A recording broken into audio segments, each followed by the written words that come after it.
I sat across from Amanda at La Maison, the fancy French restaurant where we were celebrating our 2-year anniversary.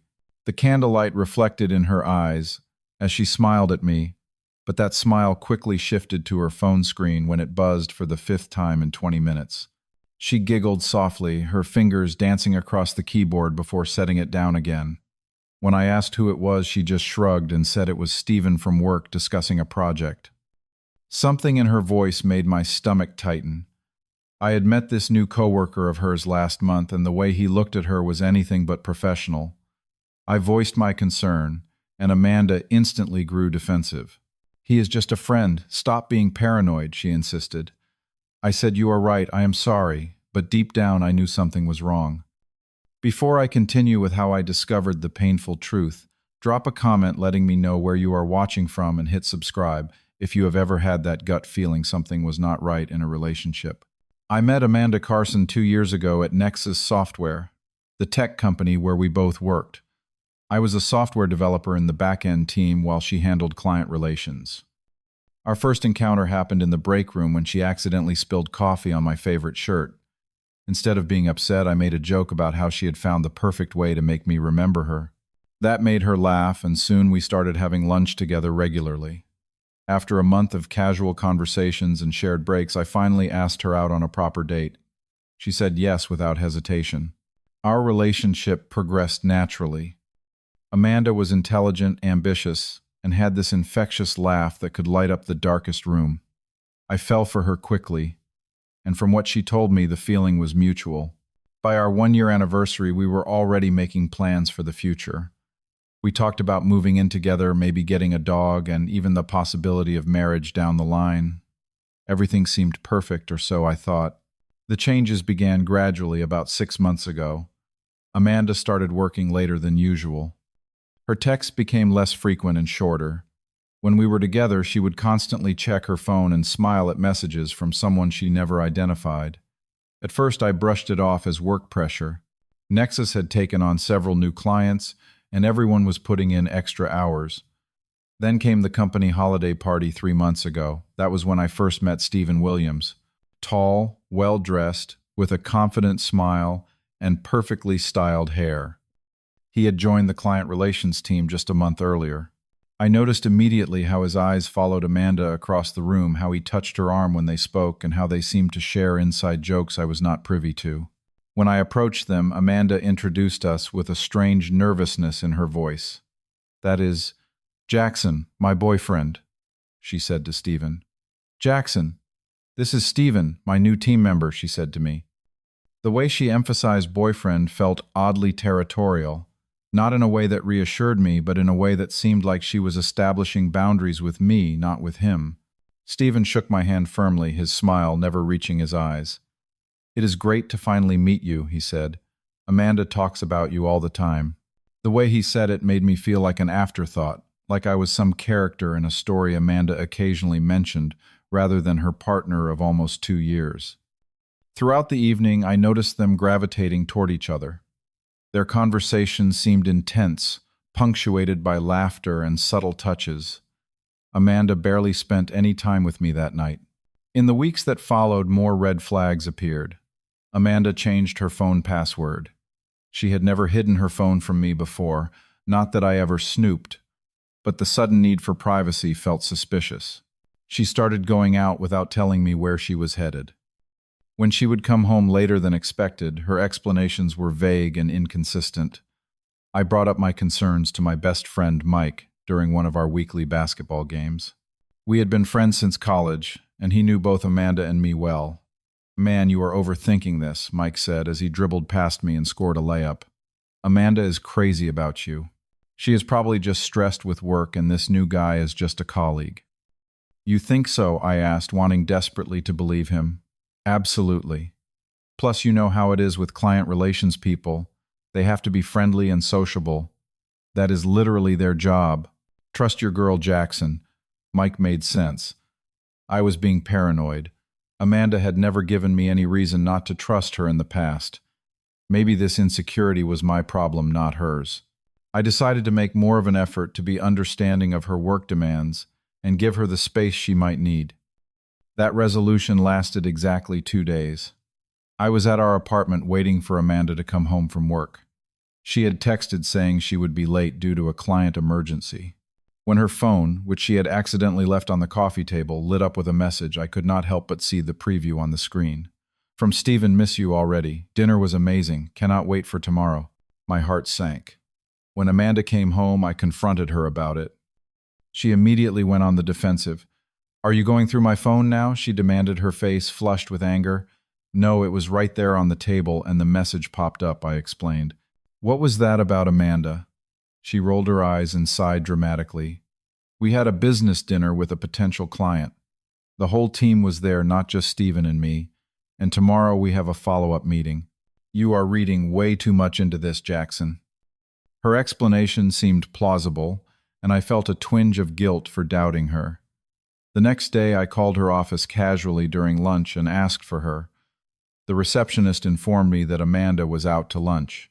When I asked if the whole client relations team was out for a meeting, she said no, just Amanda and Stephen had left together. Despite this discrepancy, I decided to give Amanda the benefit of the doubt. Perhaps plans had changed, or maybe the receptionist was mistaken. I decided to plan a surprise weekend getaway for us to rekindle our connection. I found a charming bed and breakfast 3 hours away, nestled in the mountains with breathtaking views. Amanda had always talked about wanting to visit such a place. I booked it for the following weekend, excited to surprise her with this gesture. Looking back, I realize I was desperately trying to save a relationship that was already slipping through my fingers like sand. I was ignoring the signs, making excuses, and blaming myself for problems that were not of my creation. But the truth has a way of revealing itself no matter how hard we try to avoid it. The truth came crashing down on me exactly 1 week after our anniversary dinner. I was working from home that day, and Amanda had gone to the office. She had asked me to send her some photos from our weekend trips for a personal project she was working on. She gave me her laptop password and told me the photos were in a folder on her desktop. While searching for the photos, I accidentally clicked on her email tab that was open in the browser. A message from Stephen was at the top of her inbox. The subject line read, "Our future together." My hands trembled as I hovered over it, knowing I was about to cross a line. But the doubt had been eating away at me for weeks. I clicked on it. The email was intimate and explicit. Stephen talked about their last encounter in vivid detail. He mentioned how difficult it was becoming to hide their relationship. He suggested they should both look for jobs at different companies so they could be together openly. The final line of the email read, "I love you, Amanda. I know you still care for Jackson, but we both know you belong with me." The room seemed to spin around me. I felt sick to my stomach, betrayed in the worst possible way. All those reassurances from Amanda, all those times, she made me feel guilty for doubting her. All of it was a lie. I sat there staring at the screen, reading and rereading the email, hoping somehow the words would rearrange themselves into something less devastating. When Amanda came home that evening, I confronted her with what I had found. Her face went pale, then quickly transitioned to anger. "You had no right to read my private emails," she shouted. "I cannot believe that is your response right now," I said, my voice shaking with emotion. "You have been cheating on me, lying to my face for months, and you are mad that I found out." She collapsed onto the couch, tears streaming down her face. "It is not what you think, Jackson," she sobbed. "Stephen and I, it is just a stupid flirtation. Nothing serious has happened." "Stop lying, Amanda," I said. I read the email. "He talked about your last encounter." "How long has this been going on?" She buried her face in her hands. "We kissed a few times, that is all she claimed." "I swear, Jackson, it was a mistake. I love you, not him. I will cut all contact with him if that is what you want." I wanted to believe her. Part of me was desperate to find a way past this, to salvage the relationship and the future we had planned together. But there was too much deception, too many inconsistencies. "I need time to think," I told her, and walked out of the apartment. I spent the night at a hotel, tossing and turning, replaying every suspicious moment from the past few months in my mind. By morning, I had made a decision that would change everything. I could not confront Amanda again. She would only continue to lie. I needed concrete evidence, something irrefutable. That is when I decided to hire a private investigator. Finding one was surprisingly easy. A quick internet search led me to Sam Martinez, a former police detective who now ran his own investigation firm. I called and scheduled a meeting for that afternoon. His office was in a nondescript building downtown with minimal signage. Sam himself was a middle-aged man with sharp eyes that seemed to notice everything. I explained my situation, feeling embarrassed and defeated as I laid out my suspicions and the evidence I had found so far. Sam listened without judgment. "This is more common than you would think," he said after I finished. "People come to me every day with similar stories. I can follow her for a week, document her activities, and provide you with photos and a detailed report of my findings. But I need to ask you something important, Mr. Newman. Are you sure you want to know the truth? Because once you know, you cannot unknow it." I thought about his question carefully. Did I want to know if the woman I loved was truly betraying me? Could I live with the uncertainty if I walked away now? "Yes, I am sure," I finally answered. "I need to know." Sam outlined his fees and process. It was expensive, but I had some savings I could use. We agreed that he would begin surveillance the next day. I returned home to Amanda that evening, pretending everything was fine. I told her I had overreacted and needed some space to clear my head. I apologized for invading her privacy. She seemed relieved, hugging me tightly and promising that nothing was going on between her and Stephen. For the next 5 days, I lived a double life. I acted normal around Amanda, even as Sam sent me daily updates about her activities. The initial reports were mundane. Amanda went to work, had lunch with female colleagues, came home directly afterward. Nothing suspicious. I almost felt guilty for having her followed. Then came the 6th day. Sam called me in the afternoon while I was at work. "I think you should know that Miss Carson and a man matching Stephen Williams' description left the office together at 11 this morning. They told colleagues they were going to a client meeting but instead drove directly to the Westlake Hotel downtown. They checked in 20 minutes ago and are currently in room 413. My heart felt like it had been ripped from my chest. This was it, the confirmation I had both dreaded and needed. "What do you want me to do?" Sam asked. "I can continue surveillance or wrap up the investigation with this report." I looked at the clock. It was just past noon. "No, I will handle it from here," I told him. "Send me the bill for services rendered." I left work immediately, telling my manager I had a family emergency. The drive to the Westlake Hotel was a blur.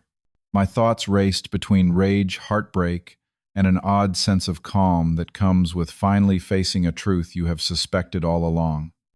The Westlake Hotel was one of those upscale establishments with a marble lobby and uniformed staff. I approached the front desk, my heart hammering in my chest, my palms slick with sweat. "Good afternoon," I said to the receptionist, a young woman with a professional smile.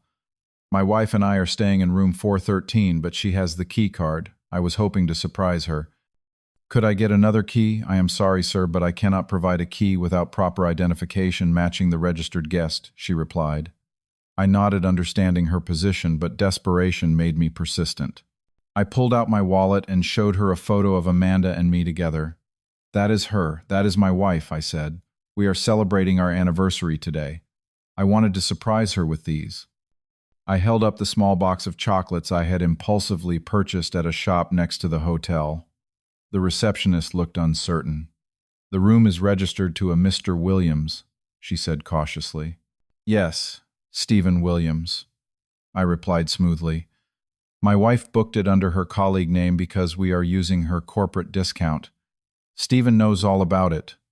You can call him to confirm if you would like." My confidence must have been convincing because after a moment of hesitation, the receptionist made a new key card for me. I thanked her and headed for the elevators, the weight of what I was about to do growing heavier with each step. The elevator ride to the 4th floor seemed to take an eternity. My mind raced through possible scenarios of what I would say, what I would do. The hallway stretched before me as I exited room 413, waiting at the end like the final boss in a video game I never wanted to play.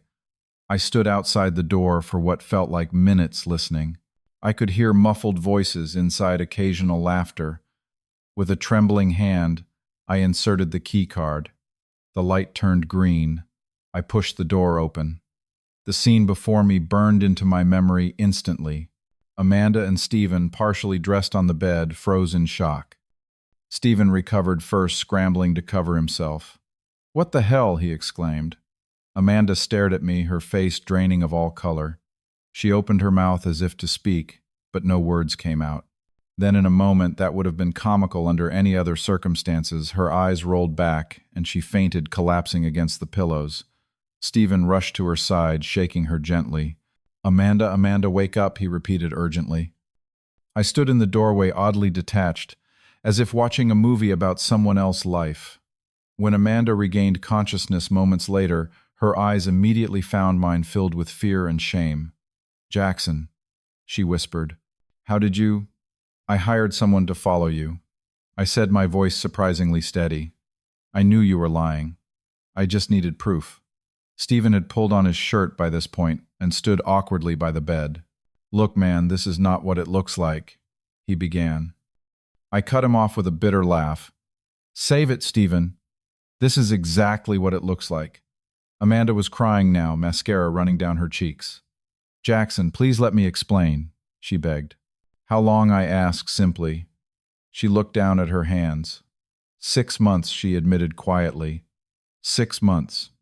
Half of our last year together had been a lie. All those late nights at work, all those business dinners, all those times she made me feel crazy for doubting her. 6 months of lying to my face, of making me apologize for being suspicious, of making me feel like I was the problem. I said the reality of it all crashing down on me. "I love you, Jackson," she insisted through her tears. "This was a mistake. I got confused. Stephen and I, it just happened, but it does not mean anything." Stephen looked at her in shock. "It does not mean anything," he repeated. "You told me you were going to leave him for me. You said you loved me." Amanda glared at him. "Shut up, Stephen," she hissed. And there it was, the full, ugly truth laid bare. Not only had she cheated, but she had been playing both of us, telling each what we wanted to hear. In that moment, any lingering love I felt for her turned to ash. "We are done, Amanda," I said. "Do not call me, do not text me, do not try to explain or apologize. We are over." I turned to leave, but Stephen called after me. "For what it is worth, I did not know how serious you two were," he said. "She told me you were practically broken up, just living together until the lease ended." I looked back at him. "That says everything about her, does not it?" Then I walked out, closing the door on that chapter of my life. The next few weeks were a blur of pain and adjustment. Amanda called and texted relentlessly, alternating between tearful apologies and angry accusations. I blocked her number after the first day. She showed up at our apartment, but I had already moved out, taking only what was undeniably mine and leaving the rest behind. I crashed on Mike's couch until I found a small studio apartment across town. Mike was devastated when I told him what happened.